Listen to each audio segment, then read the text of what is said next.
అందరికీ నమస్కారం. నేను మీ దేవి. యాటిట్యూడ్ లవర్ 12వ భాగం. రచయిత మోక్ష గారు.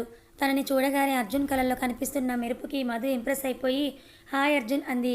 తనేనా న్యూ జాయినింగ్? కన్ఫర్మేషన్ కోసం కిరణ్ అడిగాడు Arjun. Yes sir. Rishi sir sister అని ఎవరికి చెప్పొద్దని వాన్ కూడా చేశారు అన్నాడు. అర్జున్ మధుని చూసి ఒక స్వీట్ స్మైల్ ఇచ్చి ఓకే ఆల్ ది బెస్ట్ అని చెప్పి అపాయింట్మెంట్ లెటర్ తన చేతికిచ్చాడు. థ్యాంక్స్. ఆ లెటర్ తీసుకొని కిలకిల నవ్వుతూ అర్జున్ క్యాబిన్ నుంచి బయటకు వచ్చేసింది. కిరణ్ మధుకి తన క్యాబిన్ చూపించి ఆ అర్జున్కి ఆఫీస్లో హిట్లర్ అని ముద్దు పేరుంది.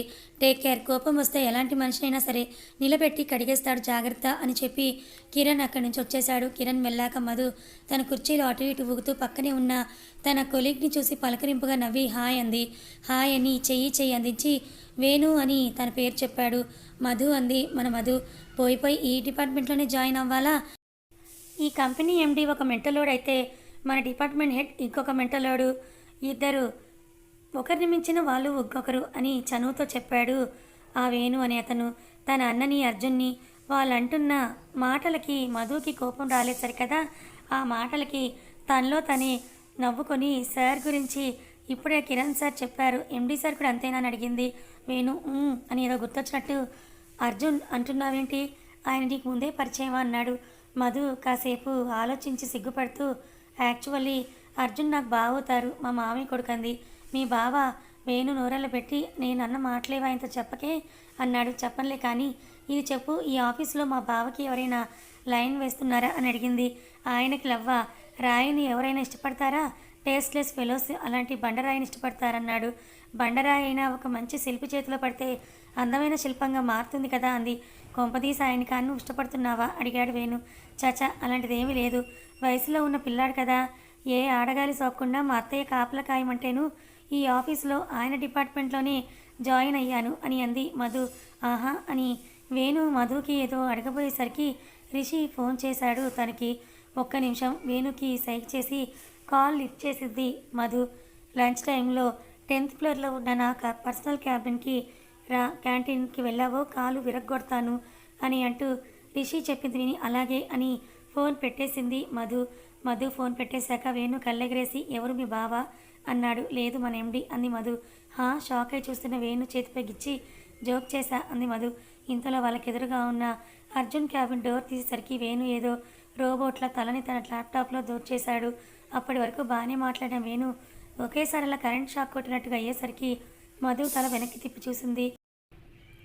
తన క్యాబిన్ డోర్ పట్టుకొని అందరినీ అబ్జర్వ్ చేస్తున్న అర్జున్ తన కళ్ళు మధు కళ్ళని మీట్ అయ్యేసరికి చిన్నగా నవ్వు విసిరాడు. ఆ నవ్వుకి మధు ఉప్పొంగిపోతూ సిగ్గుతో అతని కళ్ళలోకి సూటిగా చూడలేక తన డెస్క్ టాప్లోకి తలదూర్చేసింది. అర్జున్ ఆ ఫ్లోర్ అంతా అలా కళ్ళతో ఒకసారి చెక్ చేసి లోపలికి వెళ్ళిపోయాడు. అతను వెళ్ళాక మధుకి దగ్గరగా జరిగి చూసావా ఏదో స్కూల్ ప్రిన్సిపల్లా మనం వర్క్ ఎలా చేస్తున్నామో చెక్ చేయడానికే వచ్చాడు. దీనమ్మ జీవితం, మరీ స్కూల్ పిల్లలు బ్రతుకంటే దారుణంగా అయిపోయింది. వాళ్ళకి కనీసం వెకేషన్స్ హాలిడేస్ అయినా ఉంటాయి, మాకు అది కూడా లేదు అని అన్నాడు. మరి అంత కష్టపడి పనిచేసే బదులు వేరే చోట జాబ్ వెతుక్కోవచ్చుగా అని అంది మధు. వేణు ఆ మాటకి మోహన్ని అదోలా పెట్టి ఏం మాట్లాడుతున్నావు నువ్వు? ఈ కంపెనీలో ఉద్యోగం రావడం అంటే ఎంత అదృష్టమో తెలుసా? ఈ కంపెనీలో జాబ్ అంటే గవర్నమెంట్ జాబ్ లెక్క. మంచి అమ్మాయి మనకు పడాలంటే ఈ మాత్రమైనా బ్యాక్గ్రౌండ్ ఉండాలి కదా అన్నాడు. ఆ మాటకి మధు ఆలోచన పడింది. కొన్నాళ్ళ క్రితం నష్టాల్లో దివాలా తీసే స్థాయికి పడిపోయి వాళ్ళ డాడీ అమ్మకానికి పెట్టపోతే అప్పుడే స్టడీస్ పూర్తి చేసుకుని వచ్చిన రిషి కంపెనీని ఎట్టి పరిస్థితులు నమ్మడానికి వీలు లేదని ఆ కంపెనీ బాధ్యతలు తన భుజాలపై వేశాడు. సరదాగా ఆడుతూ పాడుతూ తిరిగే వయసులో ఇంటి బాధ్యత, కంపెనీ బాధ్యత తన నెత్తిన వేసుకొని తన చిన్న చిన్న సరదాలన్నింటికీ దూరం అయ్యి వాళ్ళకి ఏ లోటు రాకుండా చూసుకున్న రోజులు గుర్తొచ్చాయి మధుకి. ఈరోజు తను అనుభవిస్తున్న ఆస్తికి ఐశ్వర్యానికి కారణమైన వాళ్ళ అన్నయ్య గుర్తు రాగానే మధుకి మనసంతా అదోలా అయిపోయింది. ఎప్పటికైనా వాళ్ళ అన్నయ్య తనకంటూ గీసిన గీత దాటకూడదని మనసులోనే శపథం చేసేసుకుంది మధు. అర్జున్, నీ పేరు మీదున్న కంపెనీ షేర్స్లో 1% కూడా ఉండదు వాడి జీతం. నీకు ప్రేమించడానికి వాడికంటే మంచోడు దొరకలేదా?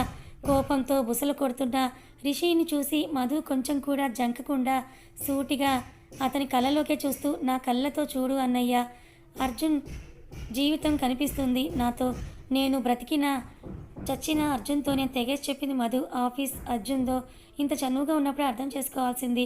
ఈరోజు ఇంటి నుంచి కాలెలా బయట పెడతావో చూస్తానని మధుని బలవంతంగా లాక్కు వెళ్ళి గదిలో తాళం పెట్టి వేశాడు రిషి. నా వైపు నుంచి చూడన్నయ్యా, నాకు అర్జున్తో ఒక జీవితం కనిపిస్తుందని. మధు, నీకు పిచ్చి పట్టిందే. నువ్వు అర్జున్తో చనువుగా ఉన్నప్పుడే నిన్ను కట్టడి చేయాల్సింది. అయినా ఇంతటితో మించిపోయింది ఏమీ లేదు. నువ్వు చచ్చినట్టు నేను చూసిన వాడిని పెళ్లి చేసుకోవాలి. అప్పటి వరకు నిన్ను ఇంటి గుమ్మం కూడా దాటనివ్వనని మధు మోచేయి పట్టుకొని తనని గదిలోకి నెట్టి డోర్ బయట నుంచే లాక్ చేశాడు రిషి.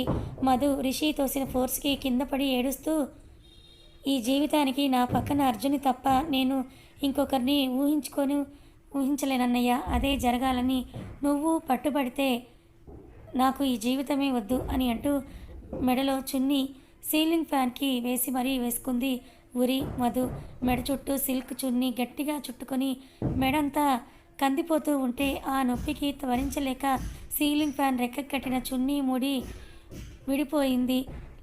దాంతో అమాంతం కిందకు పడిపోయింది మధు. అమ్మా అని అంటూ కళ్ళు తెరిచిన మధు కళ్ళు నులుపుకొని తను ఎక్కడుందో చుట్టూ చూసుకుంది. సీలింగ్ ఫ్యాన్ కేసు కూడా చూసింది. అమ్మో, ఇదంతా కళ, నిజమనుకున్నాను. అయినా నాకు ఆ చున్నీ వేసుకుని అలవాటు లేదులే. ఆ ఫ్యాన్ అందేంత హైటు లేదు అని నడుము పట్టుకుని లేచి బెడ్ మీద కూర్చుంది. కళలో వచ్చిన డైలాగులు ఎక్కడో విన్నట్టున్నాయే అని కాసేపు చించి పడుకునే ముందు పవన్ కళ్యాణ్ అత్తారింటి దారేది మూవీ చూశాను కదా, ఈ డైలాగులు అచ్చం అందులోనే అలాగే ఉన్నాయి కదా కళ్యాణ్జీ, ఎంత పని చేశారు మీరని లేచి రిషి నిద్రపట్టక బయటకు వచ్చేసింది. ఆఫీస్ వర్క్ చూసుకుంటుంటే అప్పుడే పడుకోవడానికి వచ్చిన రిషి శశి నుంచి వీడియో కాల్ వచ్చేసరికి బెడ్ వాల్ కానుకొని కూర్చొని కాల్ లిఫ్ట్ చేశాడు. నెలవంకల చివరి నుంచి చివరికి సాగదీసిన శశి పెదాలు చూసి రిషి కనీసం బ్రిటానియా బిస్కెట్లో వంపంత కూడా పెదాలు వంచకుండా ఏంటి సీరియస్గా అడిగాడు. రిషి ప్రవర్తనకు శశి చిన్నపుచ్చుకొని, నేను ఇక్కడికి వచ్చి ఇన్నాళ్ళయింది, ఒక్కసారైనా ఫోన్ చేయాలని అనిపించలేదు మీకు? ఏదో అడిగాను కదా అని నన్ను ఇక్కడ వదిలిపెట్టి చేతులు తులుపుకొని వెళ్ళిపోయారు మీరు. పడితే గిడితే నేను కోప్పడాలి మీ మీద, కానీ మీకెందుకంట అంత కోపం అని అంది. నేను ఇక్కడ నీకు ఏమి లోటు చేశానని? నువ్వు ప్రెగ్నెంట్ అని తెలిసిన వెంటనే మీ ఇంటికి వెళ్ళిపోతానని అన్నావు అని ముక్తసరిగా అడిగాడు రిషి. ఇది మరి బాగుంది, మా ఇంటికి వెళ్తాను అంటే ఆ ఇంట్లో నాకు లోటుగా ఉందన్న అర్థం. మీకోసం మా వాళ్ళని కూడా వదులుకొని పెళ్లి రోజే వచ్చేసాను కదా అంది శశి. నేను నీకోసం మన పెళ్ళయ్యాక మా వాళ్ళని వదిలి వచ్చేసాను కదా అన్నాడు రిషి. నేను అడిగాను మిమ్మల్ని మీ వాళ్ళని వదిలేసి వచ్చేయమని అని అంది శశి. పైకి కనపడవు కానీ పెద్ద మాటకారివే అన్నాడు రిషి. ఈ విషయం ఇన్నాళ్ళకు తెలిసిందా అంది శశి. లేదు, మన ఫస్ట్ నైట్ రోజే అన్నాడు. సిగ్గులేదు మీకు అని అందంగా సిగ్గుపడి డిన్నర్ చేశారా అని అడిగింది. నేను తిన్నాను. నువ్వు? హెల్త్ ఎలా ఉంది అని అన్నాడు. ఐఎమ్ ఫైన్, హెల్త్ కూడా బాగుంది. మధు ఎలా ఉంది? ఆఫీస్లో అడ్జస్ట్ అయిందా అని అడిగింది. అడ్జస్టా? వచ్చే 2 రోజులకే ఫీజు మొత్తం ఏలేస్తోంది. ఎప్పుడు లైబ్రరీలా ఉండే ఆఫీస్ ఇప్పుడు వీకెండ్ అప్పుడు మిడ్ నైట్ పబ్లా చేసిందన్నాడు. అప్పుడే నిద్రలో మెలకు వచ్చిన మధు రిషి రూమ్లో లైట్ ఆన్ చేసుకుండడంతో తను ఇంకా పడుకోలేదేమో అని తన కంపెనీ ఇవ్వడం కోసం వచ్చిన మధు రిషి శశితో మాట్లాడడం విని రివ్వున వచ్చి రిషి పక్కనే కూర్చొని హాయ్ వదిన అంది రీసౌండ్ వచ్చేలా. ఆ సౌండ్కి రిషి తన చెవులు మూసుకొని తన మొబైల్ మధు చేతికి ఇచ్చాడు. మధు, నేను మా ఇంటికి రాగానే నన్ను మర్చిపోయావా? కనీసం ఒక్కసారి కూడా ఫోన్ కూడా చేయలేదు నాకు అంది శశి. అన్నయ్యతో కలిసి ఆఫీస్కి వెళ్తున్నాను కదా, అక్కడ చాలామంది ఫ్రెండ్స్ అయ్యారు. అక్కడ వాళ్ళతో నాకు బాగా కాలక్షేపం అవుతుంది. వదినా, నీకు ఇంకోటి చెప్పనా? అక్కడ మా అన్నయ్యకి నిక్నేమ్ ఏం పెట్టారో తెలుసా? మెంటలోడు, చండశాస్త్రుడు అంట. ఎంత తిట్టుకుంటున్నారో తెలుసా అన్నయ్యని అంది పొట్ట పట్టుకొని నవ్వుతూ. ఆ మాటలకి శశితో పక్కనున్న రిషి కూడా ఎంజాయ్ చేస్తూ నవ్వుకున్నాడు. అయినా మీ ఆయనకి ఆ కోపం ఏంటి? నువ్వు కొంచెం కూడా కంట్రోల్లో పెట్టు అని అంటున్న మధుని ముక్కుపట్టి లాగాడు రిషి. చూడు మీ ఆయన కోపం అంది ముక్కు రుద్దుకుంటూ. రిషి మధు చుట్టూ చేయివేసి, నువ్వు మధువి బాగా వెనకేసుకొస్తావు కదా, ఆఫీస్లో అందరూ తనని అల్లరిపిల్ల అని అంటున్నారు అని అన్నాడు. శశి వాళ్ళిద్దరిని రెప్ప వేయకుండా చూస్తూ, నాకు మీ ఇద్దరిని చూస్తూ ఉంటే చాలా జెలసీగా ఉంటుంది తెలుసా అని అన్నది. ఆ మాటకి రిషి శశిని చూసి కళ్ళెగరేసి, నీకు మాత్రం ప్రేమలో ఏం లోటు చేశాను నేను అని అన్నాడు. మీరు నన్ను భార్యగా ప్రేమించడం వేరు, కానీ మధు మీద ఉన్న ప్రేమ వేరు కదా. నాకు అన్నయ్య ఉంటే బాగుండేదేమో అని అనిపిస్తుంది మిమ్మల్ని చూస్తూ ఉంటే అని అంది. నీకు అన్నయ్య ఉన్నా మా అన్నయ్య అంత ప్రేమకి ఎవరూ సాటిరారు, మై లవ్లీ బ్రో అని అంటూ రిషిని గట్టిగా హక్ చేసుకుంది మధు. రిషి కూడా మధుని ఇంకా గట్టిగా దగ్గర తీసుకొని తన రుచిపై ముద్దు పెట్టుకున్నాడు.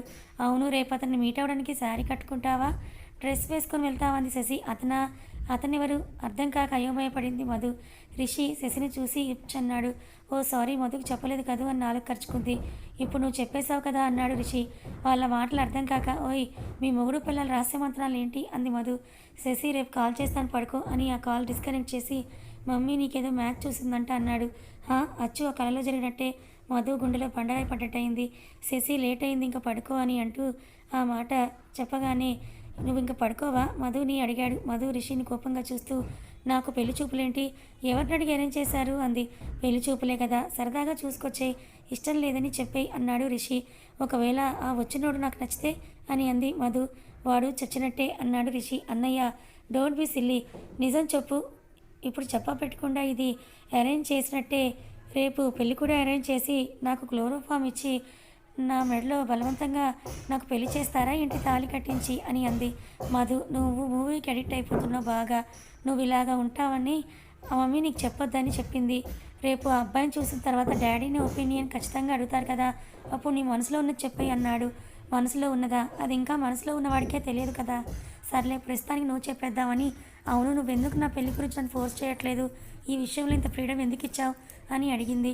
నీకు పెళ్లి చేసుకుని ఇల్లు చక్క పెట్టేంత మెచ్యూరిటీ రాలేదు కాబట్టి ఎక్కువ ఆలోచించకుండా వెళ్ళి పడుకో అన్నాడు. ఇంత టెన్షన్ నాకు నిద్రలో వస్తుంది, ఇప్పటికే నా గుండె ఒక మినిట్కి 100 టైమ్స్ కొట్టుకుంటోంది అని అంది Madhu. Just take it light, నిన్ను భయపెట్టి చదివించానని ఈ పెళ్ళి అలాగే చేస్తాను అనుకోవద్దు, అవి రెండు చాలా డిఫరెంట్ థింగ్స్ అని అన్నాడు రిషి. పిన్ని మమ్మీ అన్నీ ఫోన్ చేసి మాట్లాడుకుంటూ ఉంటారు కదా, ఈ విషయం శౌర్యగడికి తెలియదా మరి, ఇందాక నేను ఫోన్ చేసినప్పుడు నాకేమీ చెప్పలేదు అని అంది మధు. ఈ సంబంధం తీసుకువచ్చిందే పిన్ని, ఆ పెళ్లి కొడుకు కూడా శౌర్య అమ్మమ్మ తరపు చుట్టాలేనంట, నీ విషయం చెప్పొద్దు అని మమ్మీ ముందుగానే వాడికి ఫోన్ చేసి చెప్పిందంట అని అన్నాడు రిషి. ఆ మాటకి ఈడియట్ అని అంటూ పళ్ళు నూరుకొని, నేను ప్రతిదీ వాడికి చెప్తాను కానీ వాడు నా దగ్గర అన్ని విషయాలు దాచేస్తాడు అంది. రిషి ఒకసారి యాన్ చేసి, మధు నాకు నిద్ర వస్తోంది, నువ్వు త్వరగా పడుకో, లేట్గా పడుకొని గ్లామర్ పాడైతే రేపు వచ్చేవాడికి ముందే నచ్చమన్నాడు. అన్నయ్య అంది మధు. రిషి నవ్వి మధుని దగ్గరకు తీసుకొని, నాకు ఇప్పుడే నిన్ను పెళ్లి చేసి పంపించాలని లేదు, రేపు మమ్మీ ఏదైనా రాద్ధాంతం చేస్తే తనతో నేను మాట్లాడతాను, గుడ్ నైట్. మధు నుదుటిపై ముద్దు పెట్టుకున్నాడు. గుడ్ నైట్ కష్టంగా పలికి భారంగా బెడ్రూమ్కి వెళ్ళింది మధు పడుకోవడానికి. ఆ మన్నాడు ఉదయం సండే అవడంతో ఆ రోజు మధుని పొద్దున్నే జాగింగ్కి లేపలేదు, తనొక్కడే వెళ్ళొచ్చేశాడు. ఇంటికి వచ్చి షూ లేసి విప్పుతుంటే వాళ్ళ అమ్మ దగ్గర నుంచి ఫోన్ లిఫ్ట్ చేసి చెప్పు మమ్మీ అన్నాడు. ఆవిడ ఫోన్ అరగంట చెప్పిన లిస్ట్ అంతా విని, సరే 2 అక్షరాలు ఆవిడ మొహాన్ని పడేసి చెవిలో ఇయర్ పాడ్ తీసి టీపాయ్ మీదకి విసిరాడు. అప్పుడే లేచి కిందకొస్తున్న మధు రిషి వాళ్ళ అమ్మతో మాట్లాడినంతా విని, ఏంటి మాతాశ్రీ గారి ఆర్డర్ అని అంది.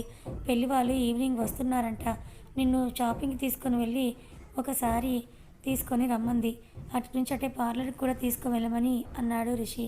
నో నెవర్, ఆ 2 పనులు నేను చేయను అని చెప్పి, పెళ్లి చూపులు అంటే జెన్యున్గా ఉండాలి, రేపొద్దున పెళ్ళయ్యాక నేను వాళ్ళ ఇంట్లో ఇదే జిడ్డు మొహంతో ఉంటాను కదా, అలాగే సారీ అయితే చచ్చినా కట్టుకోను, I want to be what I am అని అంది మధు. నీ ఇష్టం చిరునవ్వుతో చెప్పి మధ్యాహ్నం లంచ్ బయట చేసి కాసేపు బయట తిరిగి వాళ్ళు వచ్చే టైంకి ఇంటికి వెళ్దాంలే, మమ్మీ అడిగితే పార్లర్కి వెళ్ళామని చెప్పన్నాడు రిషి. మధు కళ్ళు పైకెగరేస్తూ ఓకే. రిషికి హైఫై ఇచ్చి ఫ్రెష్ అవ్వడానికి వెళ్ళిపోయింది. రిషి చెప్పినట్టే బ్రేక్ఫాస్ట్ అయ్యాక మధుని బయటకు తీసుకొని వెళ్ళి కాసేపు షాపింగ్లో అటు ఇటు తిరిగేసి ఒక మంచి బిర్యానీ తిని పెళ్లి వాళ్ళు ఇస్తామని చెప్పిన అరగంట ముందు ఇంటికి వెళ్ళారిద్దరు. కౌశల్య గారు మధుని చూసి తన వాలకాన్ని చూసి, ఏంటే ఇది రోజు కంటే దారుణంగా ఉన్నావు, నిజంగానే నువ్వు పార్లర్కి వెళ్ళావా అన్నారు ఆవిడ. వెళ్ళాను, ఇదేదో కొత్త స్టైల్ మేకప్ అంట, లైట్ టచ్అప్ అంతే అంది. మరి చీర అని అడిగారు. దాన్ని క్యారీ చేయడం నా వల్ల కాదు, ఈ ఒక్కసారికి డ్రెస్తో అడ్జస్ట్ అవుతానులే, ఈసారి పెళ్లి చూపులకి చీర కట్టుకుంటా నీ మాట ప్రకారం అంది మధు. మధు మాటలకు కౌశల్య తల బాదుకుని, లైఫ్లో వచ్చే ఇలాంటి సెన్సిటివ్ విషయాలు ఒక్కసారి జరగాలనుకుంటారే అని రిషి వైపుకు తిరిగి, నీ దగ్గరికి పంపిస్తే ఏదో బాధ్యత తెలుసుకుంటుంది అని పంపిస్తే దీన్ని ఇంకా లేజీగా తయారు చేసినట్టున్నావు, 2 కేజీలు పెరిగినట్టు కనిపిస్తుందన్నారు. మధు ఆవిడ మాటలు ఒక ఎక్స్ప్రెషన్ పడేసి అప్పుడే అటుగా వచ్చిన గోపీనాథ్ గారి చేతిని పెనవేసి పట్టుకొని, డాడీ నేను ఎలా ఉన్నానంది. నీకేంటి నిద్రమోహంతో చూసినా నువ్వు మహాలక్ష్మివే అని అన్నారు ఆయన. ఆ మాటకి మధు వాళ్ళ అమ్మని గర్వంగా చూసి కళ్ళెగరేసింది. ఏడ్చావులే. మధు నెత్తి మీద ఒక్కటి వేసి, ఉత్తి రోజుల్లో తలకి నూనె పెట్టమంటే నాన్న రచ్చ చేస్తావు. పెళ్లి చూపులున్నాయని చెప్తే ఇప్పుడు పెట్టుకున్నావా అని కోపంగా అడిగారు ఆవిడ.